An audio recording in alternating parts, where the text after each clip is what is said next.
The Simpsons predicting that 2025 Bitcoin was going to go to $1 million a coin. But it turned out to be a big scam and Bitcoin went to $1. We're actually selling one property up in Brisbane, and we're going to take the funds from that and put that into Bitcoin and see what happens. What would you say to someone, I guess, who's just starting out? What do they need to think about in the very beginning when getting into Bitcoin? Bitcoin's specifically being created and engineered and brought to life as a solution to the failed currencies throughout history. That's why it's so valuable. I'm Matthew Fraser, and this is Crypto Collective. After making millions with Amazon and e-commerce, I realized that if I was starting again today, crypto would be my first choice. I'm here to help you take your first steps and build real wealth. Ready to set yourself up for life? Let's go. Thank you so much for coming on the podcast today, Oliver. It's so good to have you here.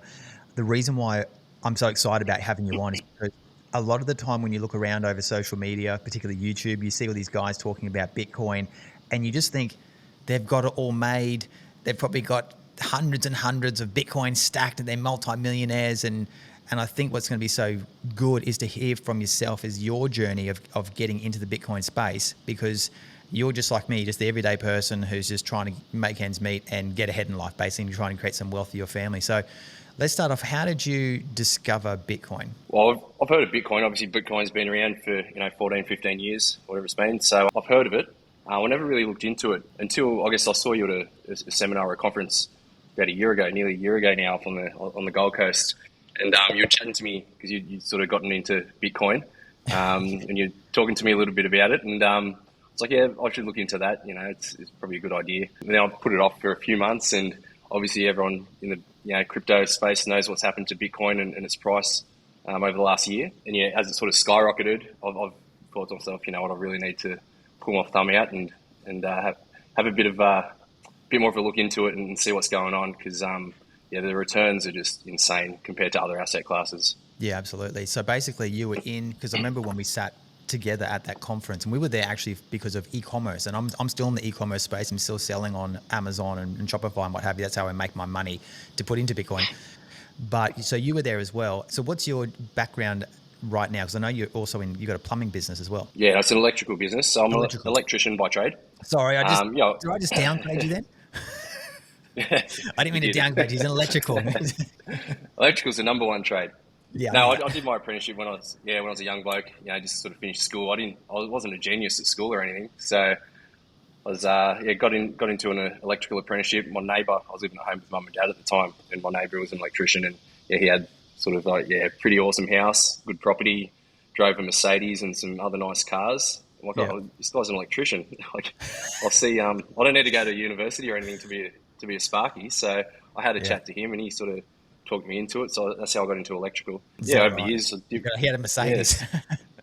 He did. It was one of his cars. So he was obviously an electrician, and I started my apprenticeship soon after that, and worked my way through the ranks, got my electrical license, and went overseas for a little bit, then came back and eventually started my own business. So that's how that's my background with electrical. And then I've had a couple of properties over the years, residential properties. My wife and I, Lauren, my wife, we bought our first property together in 2011, and had some good capital gain over the next few years.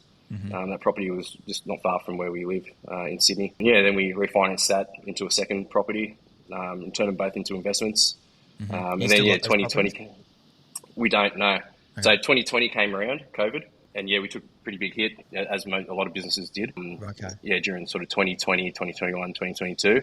And we actually ended up selling both those properties to help fund the business and keep our living expenses going and all that sort of stuff. I thought after that would have been considered like an essential service, but did everyone just shut down? No one was calling electricians? Yeah, well, a lot of our building industry, Oliver. Was it the building industry? Yeah, we do construction work as well. So some of our work was coming in, but it wasn't like, most of our work sort of shut down. It was only essential sort of services, or essential service work that we were getting called out for. So I was able to sort of maintain the business and keep it afloat by selling those properties. And then we had a little bit of cash left over from the sale of those properties, and obviously with what's happening with inflation and the devaluing of the Aussie dollar, I knew we couldn't sort of sit on cash for too much longer. So I went gung-ho and started researching mainly property. And then got back into the property market. at the mid 2023, we bought like our first property, second time around. Okay. And then over 12 months we bought 4 properties. Just learned different strategies and picked a good one, and we were able to get on the board with 4 properties. And now what I'm learning about Bitcoin, just starting to transition, so moving some of that capital across. Did you just say that you bought 4 properties? Yeah, 4 properties. 4 properties. Holy smokes! Yeah. So you're like there's a new term. Is it landlord slum? Something like that. I know what you're talking about. I've heard of it. Yeah. No, I did a lot of research. That's one of the things I do when I find something. I just go 100% to try and learn it as much as I can. Obviously, try and learn from people who've done what you want to try and achieve. Because obviously in Australia, the big thing is shortcut. Yeah, the big thing is property, right? That is massive in Australia. We're sort of ingrained into property. And I've had a few properties in my time, and only just recently to Oliver, literally in the midst right now, in 30 days, I have a commercial property that is settling, right? I'm just like out. Now I've still got 2 more commercial properties left over, plus some resi properties, but it's just one gone, right? And I'm going to put that into Bitcoin, because for me as well, I think that is the biggest opportunity right now. And I've done the numbers, and it's chalk and cheese, right, as to what the growth is expected to be in Bitcoin compared to the growth of property. Now, I understand people are going to say, but property, you can touch it. And there's some argument, of course, to say, obviously you can leverage it as well, right? When you go and buy property, you can put down 20, 30% deposit. The bank's going to give you the rest, right? But even that being said, it's still going to work out better for me to sell out of that property, take that cash and put it into Bitcoin, and it'll see huge growth over the next. I'm sort of basing it on like a 20-year at least time horizon. And just as a side note too, my plan is actually not to sell Bitcoin at all at this point. I have no plan on selling Bitcoin at this point, right? So, and I'm thinking 20, 30 years ahead.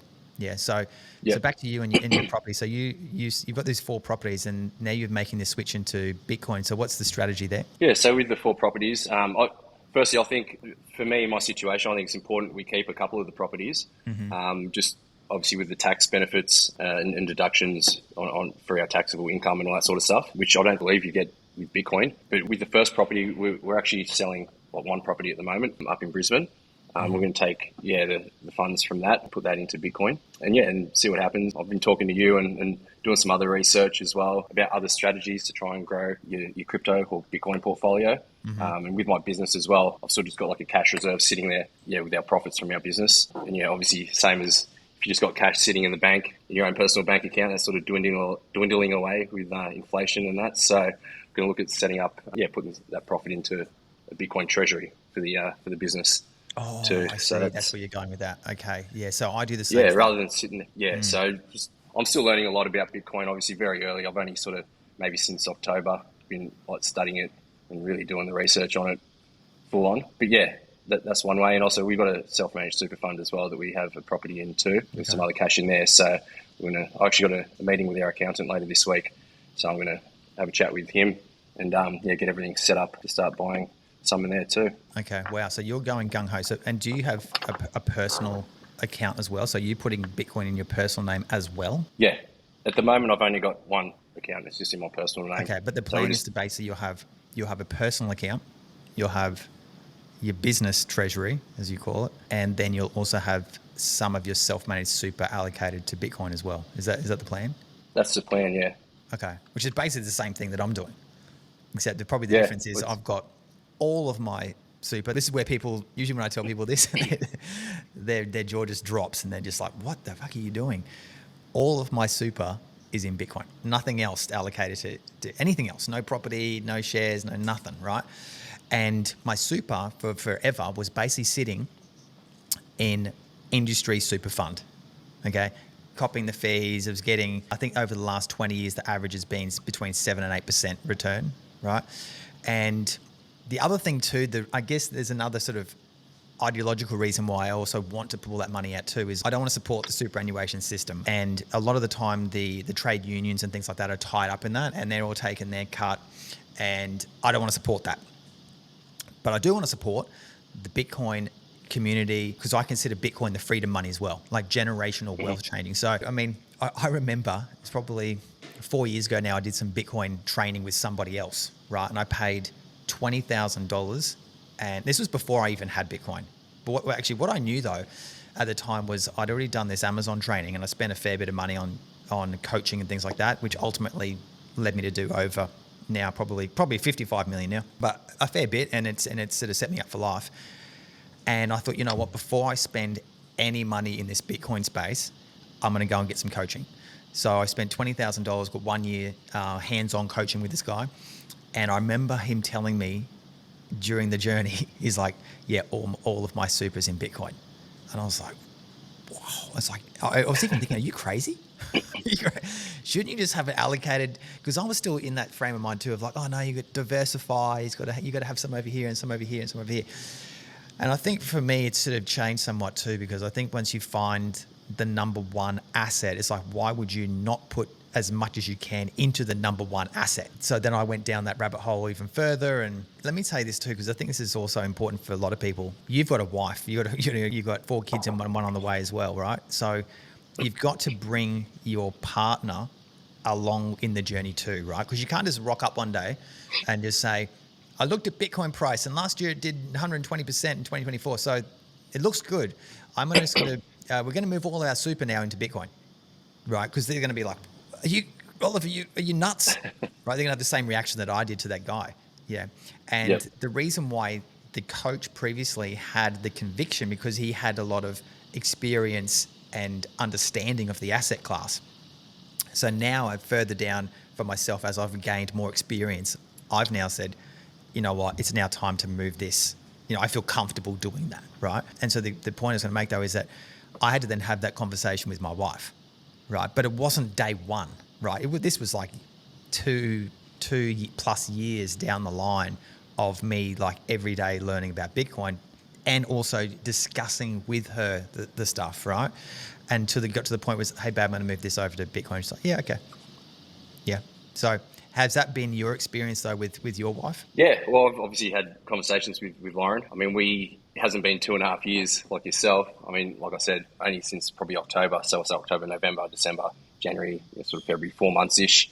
I've been real serious about it. And obviously she sees me every night, you know, studying for hours on end, doing research, reading, watching YouTube videos, you've got your Crypto Collective course as well. I've done all that. So she knows the amount of work I've put in doing the research. And she saw what happened over the last couple of years with all the research I did with the properties and that as well. So she can see what happens, you know, when I'm putting in the work and then getting results on the back end of it.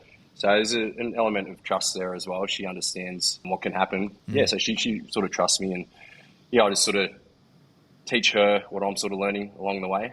And that's sort of where we're at. So I think that's really powerful because you mentioned then trust, right? Trust with Lauren. If you've got some runs on the board, like if you've done obviously things like you've got your business, you've done property before, you've made the right decisions in that space, I think when you come now to the party with, hey, I've got this other idea, I've done the research, your partner's going to now feel more confident in that decision, right? And I think a lot of people get unstuck where they haven't been successful. When I say successful, right? Maybe they've tried some things, and you're like, you've been in the e-commerce space as well, right? The e-commerce space is really hard, and I think it's sold to a lot of people as is it being easy. Now, if you have some coaching, it obviously makes it a lot easier. But just in a nutshell, it's most people don't succeed, right? Whether it's online space or whether it's just your general bricks and mortar or even trade, right? People just sometimes just don't make it. So even in your space, right? Not everyone's built to be a business owner in the electrical space, right? Some people are built to be the tradesperson who's getting directed and get the jobs for them and all that sort of stuff, and they get a salary, right? And so for these people though, who are also wanting to get ahead, I know a lot of people go down that e-commerce route, or they try trading, right? There's all these types of things. And if they haven't come out of it as a success with runs on the board, and then they come across Bitcoin, and then they're now trying to say to their partner, no, trust me. I've now looked into Bitcoin, so I think we should put some of our capital into that. Then it's difficult if they don't know or understand the asset class, right? Yep. Yeah, no, I definitely agree. So that's helped us heaps. Yeah, I think the big thing as well is I'm not just coming across to Lauren and saying, oh, we should do this. This is why. Like, she actually sees the work that's being put in in every evening, every day, for weeks and months on end. Yeah. And then, obviously you can see some results off the back of that. So I think that's a big part of it too. I don't think anyone really gets that lucky. They just it's very rare that you get lucky. You put the work in, and that's how you end up getting the results. So yeah, it's in my experience anyway. So important for anyone who's listening to this now too, is that these things take time. And I think Bitcoin, like I would say now, knowing what I know, that in actual fact, Bitcoin is probably the easiest investment decision you could possibly make, right? In the sense that if you just buy it and then you forget about it, or even if you let's say you put in $1,000 a month into Bitcoin, right? And just sort of say, look, I'm going to have a 10 plus 20 year time horizon on this asset, then there's pretty much nothing else that can go wrong, right? You just simply buy it and forget about it. Where the complications, I think, come in is FUD, which is fear, uncertainty, and doubt. So they'll see something on social media, it'll say Bitcoin's going to collapse. Or I saw one the other day, it was quite funny. It was, how sometimes they do the Simpsons have these episodes, as in the cartoon Simpsons, and they say they predict the future. Have you seen those? Yeah. I have, for example, when Trump won the very first election, there's that image of Trump coming down the escalators, right? And the most recent one, I only saw this like about 2 weeks ago, and it was the Simpsons predicting that 2025 Bitcoin was going to go to $1 million a coin. Wow. But that sounds awesome. Hope it does come true. But then also said, but it turned out to be a big scam, and Bitcoin went to $1. So people will see that and they're like, the Simpsons are going to predict the future. We shouldn't buy Bitcoin. I think now as well is probably the best time to actually buy, the most securest time to buy Bitcoin, because of all the adoption that's happening in the world, including nation states. Obviously, you've got places and people like Michael Saylor with MicroStrategy, 𝗬𝗢𝗓𝗓 is another one, and just like governments in general, like talking about treasuries. So Trump, there's about 6 or 7 different states in the US, and even just bring it closer to home in Australia, Australian government has already approved the Bitcoin ETF to operate in Australia. And also, only about 2 weeks ago, AMP bought up $27 million worth of Bitcoin to put into their portfolio regarding superannuation allocation. So there's all these positive signs that are there as to where this is going. So what do you think then, I guess, is your next step, right, in building your wealth? And where do you think it's going? Well, yeah, I think definitely Bitcoin, just buy and hold Bitcoin. Yeah, historically, it's got the highest return, the highest CAGR, compounding annual growth rate of all the assets. And yeah, like obviously you only realize a loss if you sell. So if there is a dip in the market and you freak out and you decide to sell, then you're going to lose money. But if you just hold on to it and stay patient, and you hear people always talking about buy the dip, that's when it's on sale. So that's when you buy it, get as much more of it as you can. And then over time, yes, it's only going to go one way, up to the right. Yeah. So I'll just try and accumulate as much as I can at the moment. So okay, have you come up with any unique strategies to do that? Like, how do you? Like, I've got some that I can happy to share, but it takes different minds to think of things. Like, and I can't think of everything at the same time. Like, by going through processes, then you think, that's something I can do. I mean, I'll share one with you first, and this is going to seem nuts to some people, but I've got a lot of people I talk to, and they're like, or they're saying, I can't even afford like $100 a week. I'm like, really? Just $100 a week into Bitcoin? I mean, I understand things are pretty tight out there. So I've come up with this genius idea. This is going to seem so basic, but it's real. My kids take the bottles down to that depot and they get the 10 cents a bottle, right? So what we're now doing is we're allocating that 10 cents a bottle into Bitcoin. So it's what I would consider free Bitcoin, right? So and in recent times too, my daughter had like $2,000 saved up, right? So all that just goes into Bitcoin, right? And if that's going to 100x, it's going to go through, so obviously you do the numbers on that. So this is a way, it's so simple. You're going to take literally rubbish that was going to go in the bin, and you're now just transferring it over to this side over here and then turning it into Bitcoin. That's one of my little secrets for people who are just starting out. What have you got? Yeah, I'm just putting as much away as I can at the moment, and just dollar cost averaging. Okay. So every week I'll just put an amount. Got to pay myself from the business. So every week I just put an amount into our Bitcoin account. I don't want to transfer all of our cash or all of our capital, because we still need some cash reserves, for a rainy day or whatever expenses might come up. So we keep that sort of working capital, but everything else, we try and transfer over. Yeah. So basically anything that's above and beyond your day-to-day runnings of the business, you're going to move that into Bitcoin. I mean, I think the benefit too, I mean, unlike buying property, just if I compare that for a second, you put into property and let's say something does happen and you need to now liquidate the property, that is a huge process. So there's kind of like, there's a pro and con there. That's a problem. So you need to get the capital out, right? Whereas with Bitcoin, if shit hits the fan and you need to take some allocation back out, you could just take, if you got $500,000 in there, you could just take out 20 grand, right? Just to fill a hole. That also is a negative because when your emotions come into play and you say, oh my God, or let's say, you hear something about the market and you're like, oh, that's it, we're going to sell. You just press a button and the Bitcoin's sold. Yeah. You can't do that with property. You've got to actually think about it, contact someone, go through a whole process. So by that time, you might have thought, actually, maybe it's not so bad. I'm going to sit on it.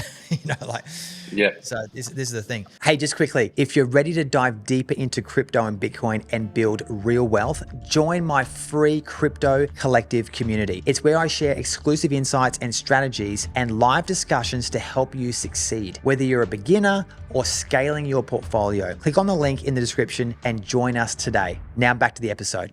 So looking back at just even the short time that you've been down this rabbit hole, what would you say was been maybe your biggest fear in all this? I guess it would crash. And then if I did put so much of our cash into it and we needed some of that cash back, I'd have to sell and then realize a massive loss.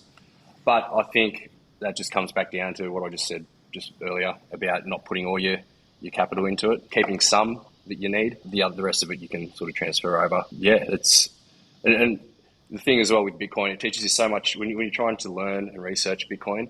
It teaches you so much about other things like economies, the history of money, fiat currencies, inflation, different asset classes. I never would have learned, I think, what I've learned in the last 4 months had I not decided to learn about Bitcoin. It really gives you a big sort of overview of like the history of money and what money actually is and just the history and why things have worked and have not worked over time. And then, obviously with Bitcoin, you then understand that Bitcoin is specifically being created and engineered and brought to life as a solution to the failed currencies throughout history. And that's why it's so valuable. I was talking to a kid. There's a kid that comes around and does the dog washing, right?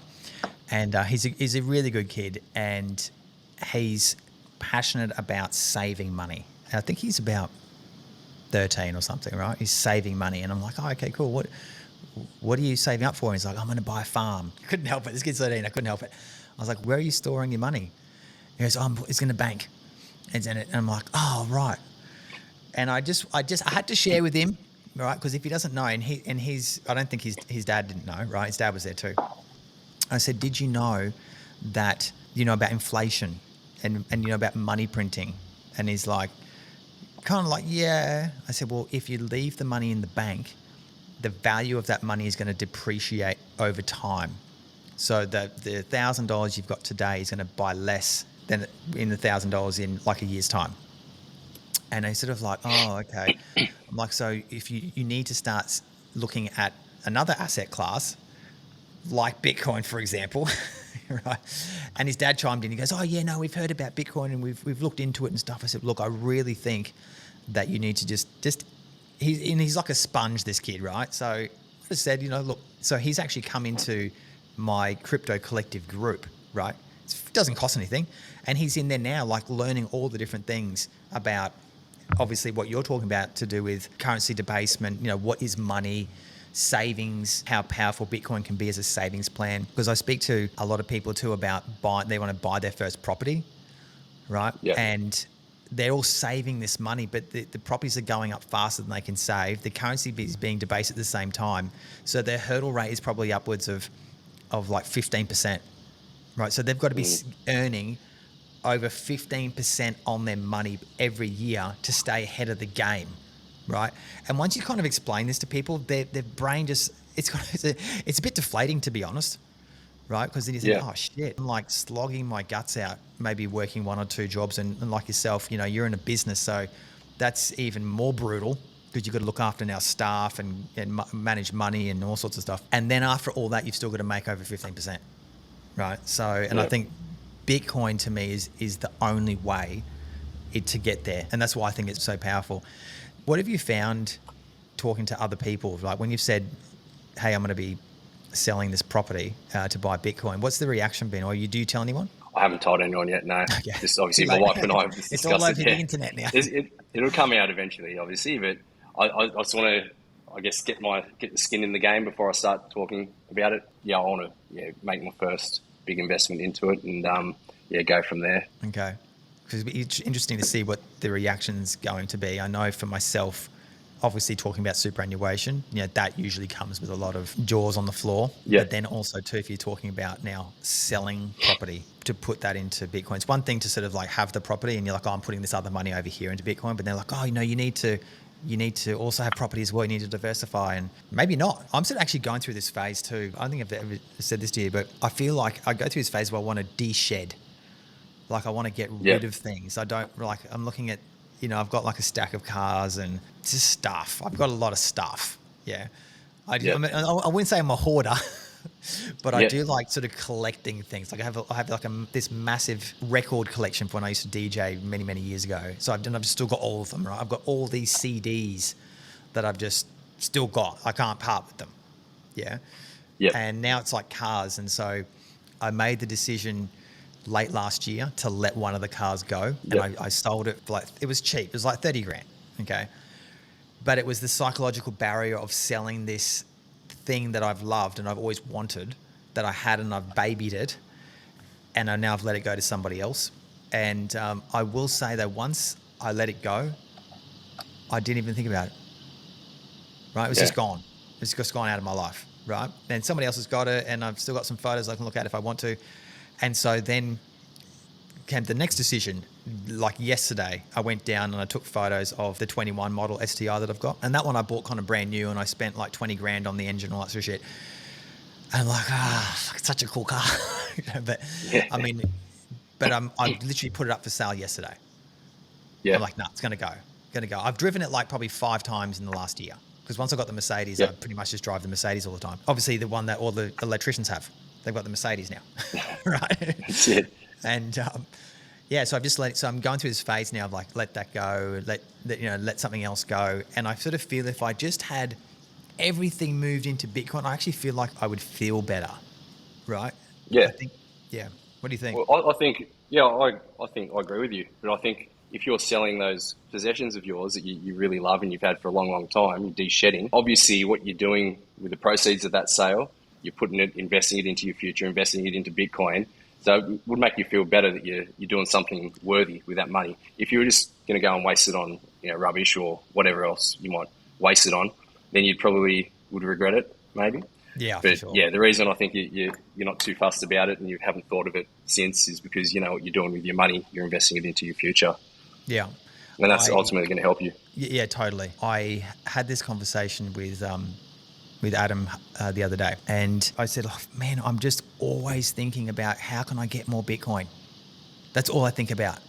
And he just laughed and he's like, yeah, totally understand, And I think it doesn't matter how much Bitcoin you have, you kind of feel like you still need more. If you look at like Michael Saylor, who's got now, I think it's 400,000 Bitcoin or something, right? Something insane. He's still like, yeah, I need to get more, right? And then you've got like myself, who's like very much down the totem pole, but I'm still like, I've definitely got to get more. But for most people, I've actually got a lot. I think I sit in the top 1% of Bitcoin holders in the world, but I still feel like, oh man, I need to get more.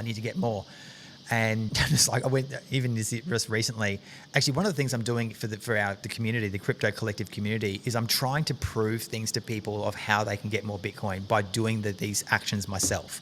So obviously one is, hey, if you've got extra things lying around the house, sell those things, jet skis, boats, whatever it is. Like you'd never buy a boat, it's a money pit, but just get rid of all those things. You probably got 2 boats, have you? He's an electrician, he's got 2 boats. 4 kids, I don't have time to go on a boat. Yeah. You'd need a cruiser, like a big cruiser with 6 beds. 6 beds, right?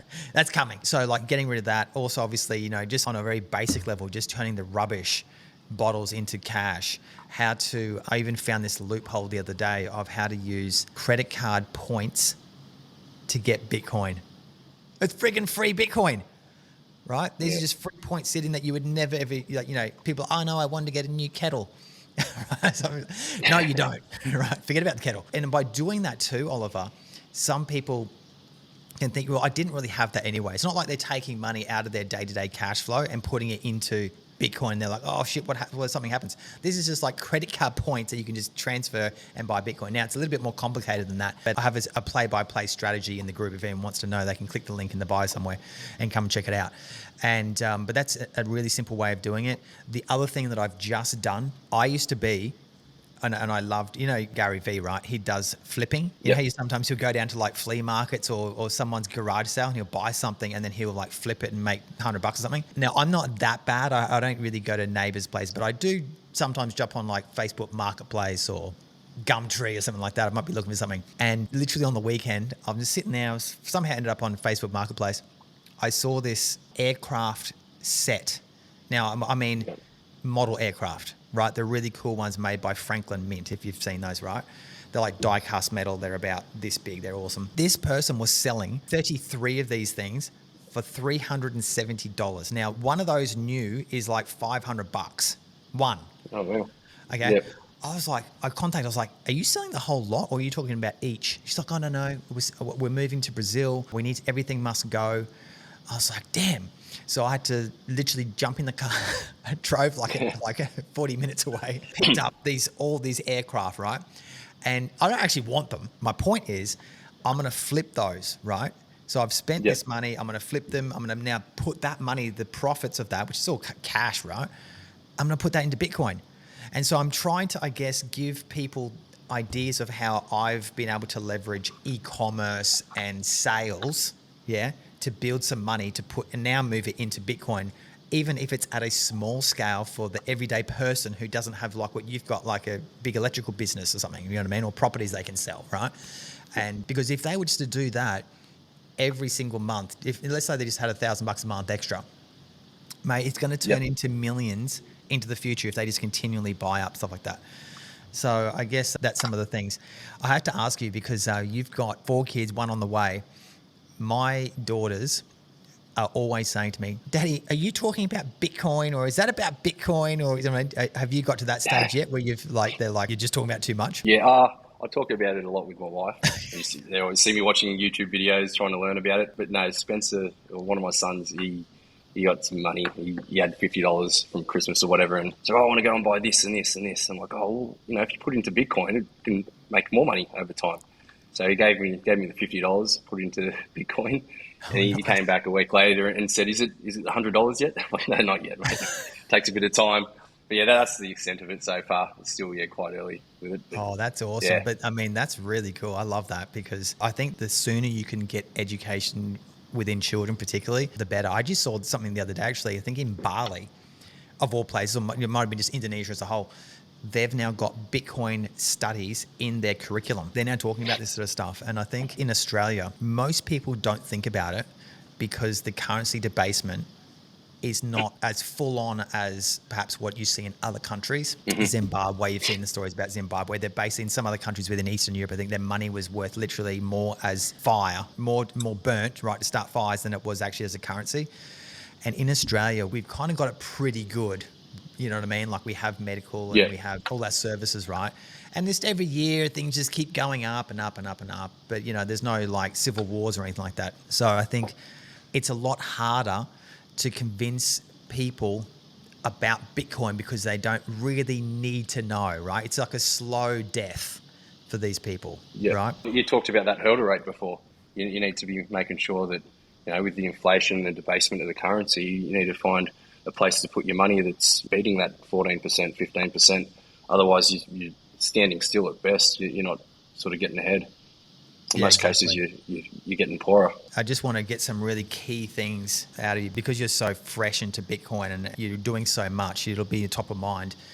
How did you find moving your Bitcoin from your bank account into an exchange? And by the way, what exchange do you use? I started with CoinSpot. And then, just recently opened up an account with SwiftX. Yeah. And, so I just use SwiftX for now, Okay. Eventually, when I set up the account, because you can set up quite easily, I think, with SwiftX, different entities to purchase or buy Bitcoin in. So, like I discussed earlier with you, we're going to look at buying Bitcoin in our SMSF and under a company entity as well. So that can all be done quite easily through 𝗬𝗢𝗥𝗢𝗧𝗔𝗧𝗜𝗢𝗔. That was and they've got cheaper fees as well. I think 0.6% on transfers, which is a big one. Especially if you're looking at transferring larger sums, it sort of adds up to a fair bit. It does, yeah. And so, how did you go with transferring the money? Did you have any issues with your bank? No, actually, the first transfer I made, it went across instantly. Who was the bank, Oliver? Commonwealth. Oh, no kidding. Okay. So I found that strange because I've heard lots of stories about people. The bank freezes the transaction, for however amount of time. But it was only that very first one. I just sent, I think it was $50 or something across, and it appeared in the account straight away. But then every transaction after that, they withheld it for 24 hours. Oh, okay. So the first one, nothing too. Yeah, so I found that odd, but I haven't had like anything, freeze or a big hold on my account or anything like that yet. But okay, yeah, my understanding is that Commonwealth Bank does allow transfers, or even though you've had these holds, right? But I think they have a maximum per month, right, of how much you can transfer from your bank account to an exchange like 𝗬𝗢𝗥𝗢𝗧, and I believe it's $10,000 in a month. So where you might come unstuck in the future, because sometimes you don't want to, like if you've got 100 grand, you don't really want to have to transfer 10 times, particularly if like the price is low. You want to get the money in there as soon as possible before it starts jumping up. So yeah, you might actually come unstuck. Then you might have to start looking at different banks. I know that for my self-managed super, I use Macquarie. However, some of the members in Crypto Collective have just told me that they're now getting blocked and that Macquarie is now not allowing transfers from their institution to an exchange. Even 𝗬𝗢𝗥𝗢𝗧 or CoinSpot, which are based in Australia, right, who follow Australian government regulations. So, but that said, I just bought some more Bitcoin today in my super, and it went through okay. So I think what's happening with Macquarie is if you were already sort of in the system and you've got heaps of transaction history where you haven't had any problems, I think they're still letting those go through. Anyone who's new to the party, they're just instantly like, nah, we're not doing it. Yeah. Yeah. So you might have to. The other good one I'll call the banks. ANZ. Yeah, ANZ. I was going to say I think you've got a resource in your Crypto Collective there of the different banks and their rules and regulations about transferring across to exchanges. The problem is though, it's changing so quickly though, right? And so it's very hard to keep up to date. And I think the best thing for anyone who's looking to do it is to probably call their bank and say, hey, look, this is what I plan to do. I'm going to move this money over to this XYZ exchange, right? And then they're going to hit you with a bazillion questions and go from there. So as we sort of just get to the end of this podcast, what would you say to someone, I guess, who's just starting out? Yeah. And what do they need to think about, I guess, in the very beginning when getting into Bitcoin? Well, I think you need to, firstly, is you've got to be prepared to do a lot of research, do your own research, do your own study. There's heaps of information about there, YouTube, different books you can read and courses you can do to learn. I think that's really important because, as you know, like with crypto and Bitcoin, it's very volatile to the downside and the upside as well. I think you have to have the right mindset to be investing in an asset like that. You don't want to sort of freak out when the market dips, as it will, and then just want to sell because that's when you'll realise your loss. Yeah, so you have to have, I guess, a lot of conviction and courage and I guess a lot of confidence that you've put the work in and done the research to understand what's happening. And then also, if you look at like with AI and what's happening going into the future with digital currencies and all that sort of stuff, you can sort of tell, and like everyone knows what's happening with the governments around the world and big institutions adopting Bitcoin onto their balance sheets and their treasuries and Federal Reserves and stuff like that. They're all buying Bitcoin for a reason. So it's obviously the future. So yeah, to understand all that, I think a good place to start is by reading a book called The Bitcoin Standard. Yeah, that gives you a really good understanding about the history of money and currency and then why Bitcoin is the future and how that's a solution to the problems of the past. Yeah, but the biggest thing I could recommend is just putting in the work and doing a lot of your own research before putting any sort of serious money into it. Bringing your partner along too for the ride. That's it, yeah. Educating them along the way, yeah. Everybody knows the wife makes the decisions in the house. Come on.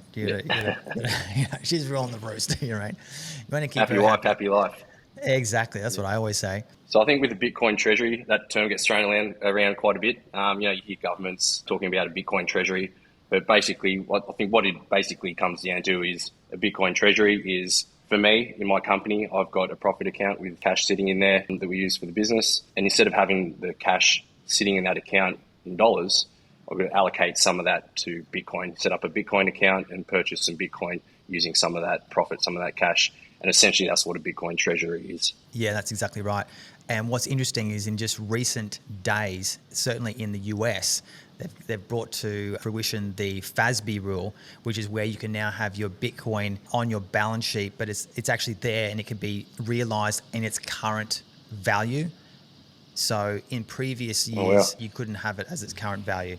And so that's going to now increase the value basically for those who have adopted a treasury and put it on their balance sheet, particularly those companies in the US, right, where they can now capitalize on that Bitcoin current value price. Oh, great. So instead of having the cash sitting there devaluing over time in the business, you have it as Bitcoin. Yeah. My understanding was that if it goes down, they have to allocate it. They have to write it off. But if it goes up, they couldn't. Okay. They couldn't sort of say, oh, like they bought it for $1 million and now it's worth $10 million. They couldn't say, oh, I've got $10 million worth of Bitcoin on my balance sheet. Okay. Right. They would be able to say, look, I've allocated $1 million to the balance sheet. But if it went down, they'd have to say, oh, it's actually now only worth $750,000 on the balance sheet. Right. Okay. So they just say, I've got the X amount of Bitcoin, what they've allocated. Yeah. Okay. Now, under the new FASB rule, is you can say, oh, yeah, as of the time of doing this particular tax return, for example, the value of Bitcoin is X amount. Yeah, 10 million, for example. Yeah. So that obviously makes your company look better, particularly when it comes down to getting lending. Right. Imagine if you go to the bank and you say, look, I need to get some money for, my electrical business. I've got $10 million now on my balance sheet worth of Bitcoin. Oh shit. Okay. That's pretty awesome. As opposed to I've got $1 million. What is your biggest fear when it comes to Bitcoin? I think my biggest fear when it comes to Bitcoin is if I were to allocate all my cash, all my capital into Bitcoin, and then the market took a big turn and a massive dip and the value of Bitcoin went right down. And then I was in a position where I needed all that cash and I had to sell and take a massive loss. That's probably my biggest fear. But I think that comes down to, like, you can mitigate that fear, I guess, by not putting all of your cash in, keeping some of it. Don't put all your cash in that you're going to need next month or later in the year. Just keep some of it for a rainy day and just allocate other portions into Bitcoin. Yeah, that's exactly right. I always say to people, just not on a company level like yourself, but just on a personal level, is don't buy Bitcoin with money you need to pay the rent with next week, right? Yeah. Don't do that. Just allocate money on a everyday dollar cost averaging weekly, monthly system that will allow you to put money in and you can forget about it and then watch it grow over time. You certainly don't want to be in a position where you've put all of your money into Bitcoin hoping that by next week it's going to double, because that ain't going to happen. I want to thank you so much for coming on to the episode today. I'd love to get you back on in the future to see kind of where you are and obviously some of the lessons that you'll be learning along the way as well that you can share with just the everyday folk who are also trying to build generational wealth for their family. Yeah, no, I appreciate you having me on the podcast, mate. It's I watch all your videos and these podcasts and stuff too, so it's really I feel very fortunate to be a guest on your podcast, mate. Well, this will obviously be the best one. Yeah, definitely. Until we update it in the future.